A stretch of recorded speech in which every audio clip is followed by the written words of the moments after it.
колегата Христо Ивановски во однос на тоа кој спинува или пак двете страни даваат изјави за домашна употреба. Христо, еве слушнавме и од прилогот на Јана што се случува во однос на македонско-грчките релации, посредбата во Солун. Споменав, даваат двајцата министри некако различни изјави очигледно. Димитров вели дека се разговара за иднината, а Кодзијас најавува ревизија на учебниците по историја, овој пат со прецизна дата. Да, значи треба да ги следиме внимателно изјавите на двајцата министри и нивните соопштенија, затоа што може да се направи какофонија, односно ние да влеземе, еве конкретно јас како аналитичар на ТВ Нова, во групата наречени спинери. Значи, ако ги немате фактите, можете да спинувате. Одговорот на тоа кој спинува може да биде ние новинарите, може да биде политичарите, особено во период кога има криза, кога рейтингот на одредени партии паѓа и така натаму. Значи, во Солун, на оваа средба, имаме информација дека се разговарало за конкретни мерки за градење доверба, и тоа се отприлика некаде околу 3 или 4 сесии на кои министрите за надворешни работи дебатирале, се договарале околу безбедноста на граѓаните, иднината на регионот, заедничка борба со пожарите и енергетската инфраструктура. Македонија мислам дека веќе се постави во позиција да биде центар, иден центар на едно тело кое ќе се бори со регионалните пожари. Тоа беше наш предлог, мислам дека датира од пред можеби 2 години. Што се однесува конкретно за оваа заедничка комисија или заеднички комитет, тука работите се многу нејасни и ќе треба да почекаме да видиме што двајцата министри во тет-а-тет средбите се договарале, затоа што овдека ние можеме да градиме сега заклучок врз основа на повеќе врз основа на нешто што излезе во медиумите. Например, во првиот брифинг што Кодзијас го направи за грчките новинари по средбите во Њујорк, некои грчки медиуми излегоа со податок дека Кодзијас предложил пакет од 4 решенија во кои е спомнато не само името, туку и јазикот и идентитетското прашање. Самиот Кодзијас пред неколку дена демантираше и тој посочи одредена грчка новинарка која погрешно го разбрала и рече дека јазикот не е тема во оваа фаза на преговорите.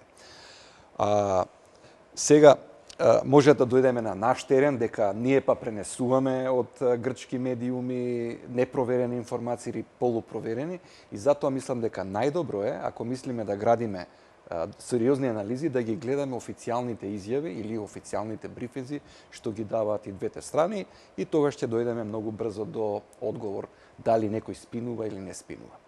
Кога станува збор за иредентизмот што го споменува Кодзијас, дали Кодзијас кога вели иредентизам мисли на онаа мапа што впрочем ја видовме од прилогот на колешката Јана Јосифовска, ја покажува географската територија на Македонија пред Балканските војни?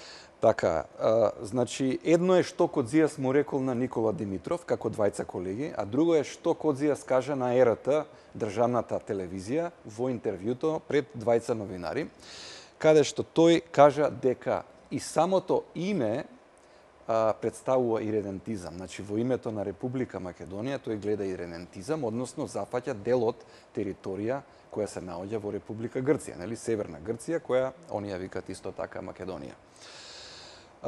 Но тој ги спомнува и мапите. Значи, мапите се проблем и треба тоа да се расчисти. Колку што јас го читав, значи, збор по збор, а тоа е соопштението објавено на нивната веб страница, Кодзијас не збори за чистење на учебници, на македонски учебници. Конкретно, Кодзијас зборува за чистење на учебниците. Ние не знаеме точно кои учебници ќе се чистат. Значи, станува збор, веројатно, и за грчките учебници, и за македонските учебници. И тој заеднички комитет требаше да се формира веднаш по 95-та година, и овие работи беа предвидени со времената спогодба да се дискутираат.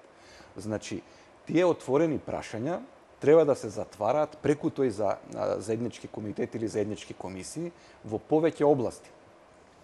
И затоа мислам дека не треба да го гледаме ова еднострано, значи и ова треба да го гледаме како градење една позитивна атмосфера и во двете држави, и затоа се почеток на градење на мерки на доверба.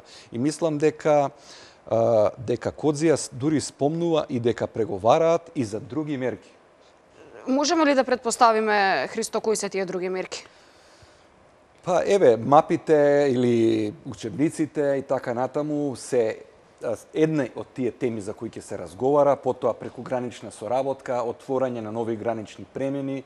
Ние со Грција од една страна од Солун сме многу лошо поврзани.